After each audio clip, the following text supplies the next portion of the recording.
3 పార్టీలు కూటమిలో చక్కగా ఉన్నారు ఇప్పుడు ప్రస్తుతానికైతే.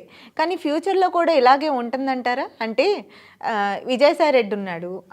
మొన్న ఆ మధ్య ఒక ట్వీట్ చేశాడు. పవన్ కళ్యాణ్‌ని పొగుడుతున్నాడు, చంద్రబాబు నాయుడిని తిడుతున్నాడు.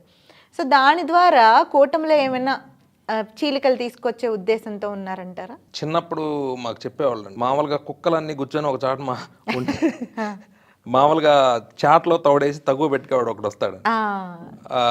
అలాగే జనరల్గా ఏంటంటే కూటమి పార్టీలో ఉన్నాళ్ళు వాళ్ళ బాధలు లేదంటే వాళ్ళ సమస్యలు వాళ్ళ అంతర్గతంగా మాట్లాడుకుంటూ ఉంటారు.